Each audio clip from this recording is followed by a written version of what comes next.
આનંદભાઈ તમને રોકડ છું મેં હાય રે ભાજપ હાય રે ભાજપ ચૂંટણી બંધ આદિવાસી ધારાસભ્ય 2 કલાક બેસી રહે કઈ મારામારી કરવાના અમે શાંતિથી બેઠા છે.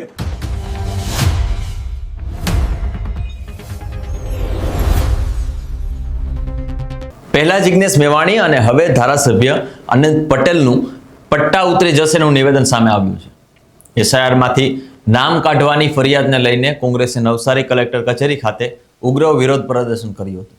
આ દરમિયાન ધારાસભ્ય અનંત પટેલ પોલીસ અને કલેક્ટર ઉપર લાલઘૂમ જોવા મળ્યા હતા. નમસ્કાર, હું સમ્રાટ અને તમે જોઈ રહ્યા છો ચક્રવાત ન્યૂઝ. સમગ્ર ગુજરાતમાં એસઆઈઆરમાં ધાંધલીને લઈને અનેક સવાલો ઉઠી રહ્યા છે. આ વચ્ચે લઘુમતીઓના નામ કમી કરવાના વિવાદને લઈને નવસારી જિલ્લા કોંગ્રેસે કલેક્ટર કચેરીએ બઘડાટી બોલાવી હતી.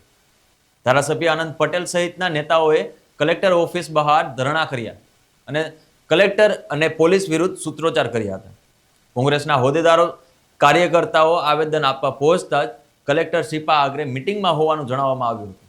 આ બાદ ધારાસભ્ય અનંત પટેલ અને આગેવાનો કલેક્ટરની કેબિન બહાર જ જમીન પર બેસી ગયા અને ધરણા શરૂ કરી દીધા હતા. ત્યારે જુઓ આ સમગ્ર મામલાનો વિડીયો. પટ્ટા છૂટી જાય તમારા ઘેરે બેહી જાય અમે કઈ બોલતા નથી એટલે આ બીજી વાર મને પોલીસ અટકાવતું છે.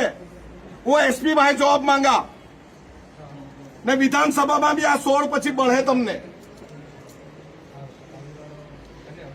અમે શાંતિથી બેઠા છે. 5-5 જણને કીધું અમે 5-5 જણા જવા તૈયાર છે. મેં તો જેટલા મારી આટલી ઓફિસ છે અમે કઈ મારામારી કરવાના? અમે હિસ્ટ્રી સીટર છે. એક જનપ્રતિનિધિને આવી રીતે અટકાવવામાં આવે અને તમે એમ કહો કે 5-5 જણાએ જવાનું, મુખ્યમંત્રી હોય ને તો તેની ઓફિસમાં બી મુખ્યમંત્રી બી 25 ને 50 જણાને સાંભળે જ છે. તો કલેક્ટર મુખ્યમંત્રી તમે લઈ લો ને વાત અમારી પૂરી. અમારી પાસે સમય નથી બેહીને અહીંયા ભજન ગાવા માંડીએ ભાજપના.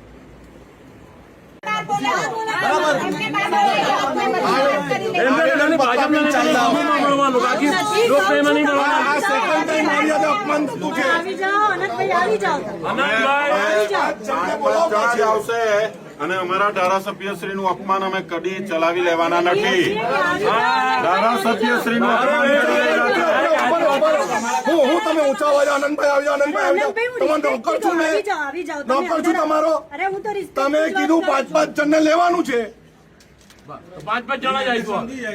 બધાને લે લે જેટલા માં એટલા લે લે. આદિવાસી સમાજના તમારા કલેક્ટર છે જેને વાત કરી છે આદિવાસી પ્રત્યે કોંગ્રેસનો દાવા છે.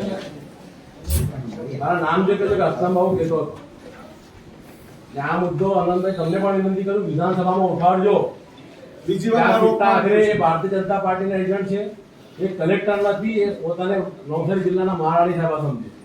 જે પ્રમાણે ધારાસભ્ય સાથે ઉચિત દાખવવું જોઈએ જે પ્રમાણે અમારી વાત નહીં, ધારાસભ્ય સાથે જે ઉચિત દાખવવું છે વહીવટી પ્રક્રિયા પ્રમાણે એ નથી કરી શકતા. તમારી વાત નહીં, હું એમની વાત કરું છું.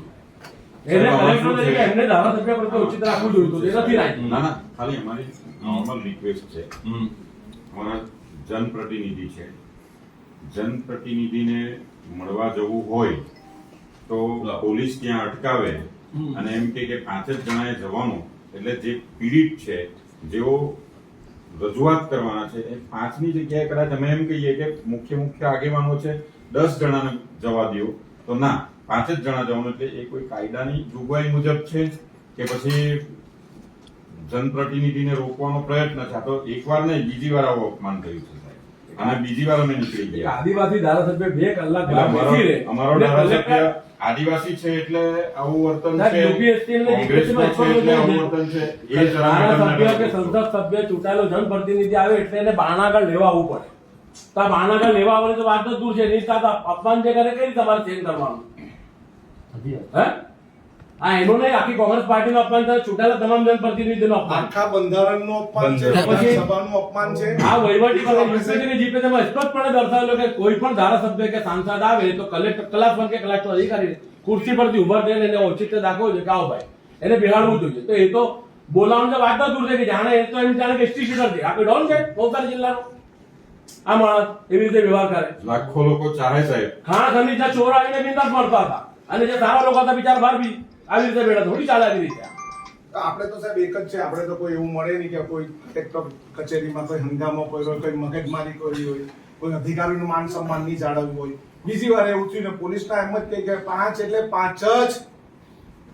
એટલે કોઈ કાયદાનું અને બંધારણ- બીજું, અમે વિધાનસભામાં કાયદા મિનિસ્ટરને મળવાના છે, ગૃહમંત્રીને પણ મળવાના છે, મુખ્યમંત્રીને બી મળીશું કે બીજી વાર આ જ કચેરી પર અમારું અપમાન થયું છે. અમે શું લઈને આવ્યા છે? આવેદન પત્ર. અમે કઈ એફઆઈઆર લઈને નથી, નોટિસ લઈને નથી આવ્યા. અમારી એક જ માંગણી છે, નવસારી જિલ્લામાં 7 નંબરના ફોર્મમાં જેટલાય વાંધા અરજી રચી, જેના માટે અરજી કરી એનું અમને આખું લિસ્ટ આખા નવસારી જિલ્લાનું આપો. બીજું કે 7 નંબરનું ફોર્મ કયા અધિકારી દ્વારા સ્વીકારવામાં આવ્યું છે એનું પણ અમને લિસ્ટ આપો. આ તમારે અમને લિસ્ટ આપવાનું છે સાહેબ, અને અમને તમારા પર વિશ્વાસ છે કે તમે અમને બધાને ઓફિસમાં બોલાવ્યા, અંદર બેસાડ્યા, અને કલેક્ટરશ્રીનો બી આભાર છે કે આદિવાસી ધારાસભ્યનું અપમાન કર્યું. કોઈ વાંધો નહીં, કલેક્ટરશ્રીને બી ખૂબ ખૂબ આભાર. અમે આ મુદ્દો વિધાનસભામાં ઉચકશું, નામ સાથે ઉચકશું. જે પોલીસે અટકાવ્યો એના બી નામ સાથે મુદ્દો અમે ઉચકશું. સાહેબ ચાલો આવેદન પત્ર આપો. ધારાસભ્યશ્રી માટે બધાને બીજું પેલું આપના કલેક્ટર નથી માં, એટલે એક તમે ગુલામ બીજી વાર સાહેબ, બીજી વાર. આપના કલેક્ટરને તો નથી, એક આપણે છે વ્યવસ્થા માટે કે 5 વ્યક્તિને એટલે કીધું કે સારી રીતના રજૂઆત થઈ શકે. સાહેબ, આમાં કઈ વ્યવસ્થા ખોરવાઈ? ચાલો ચાલો તમારા કરતા મોટી ઓફિસ તો એમની છે. આપો. આપો.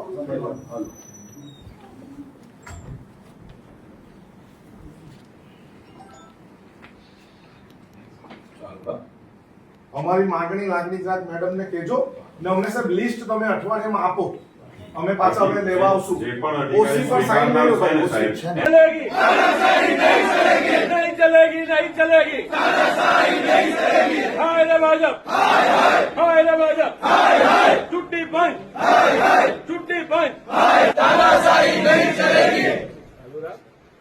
रे मोदी हाय रे मोदी हाय रे भाजप हाय रे कलेक्टर हाय रे कलेक्टर हाय रे कलेक्टर हाय रे भाजप हाय रे भाजप હપ્તાખોર પોલીસ, હપ્તાખોર પોલીસ, હપ્તાખોર પોલીસ, હપ્તાખોર પોલીસ.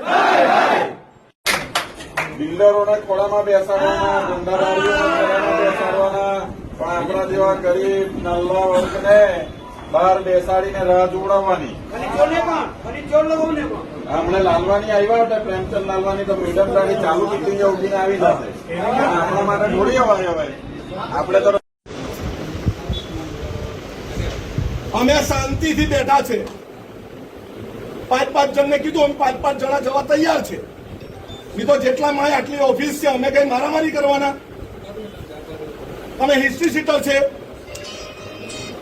એક જનપ્રતિનિધિને આવી રીતે અટકાવવામાં આવે અને તમે એમ કહો કે 5 જણાએ જવાનું, મુખ્યમંત્રી હોય ને તો તેની ઓફિસમાં બી મુખ્યમંત્રી બી 25 ને 50 જણાને સાંભળે જ છે. તો કલેક્ટર મુખ્યમંત્રીથી બી ઉપર છે અને જનપ્રતિનિધિને નથી સાંભળવું.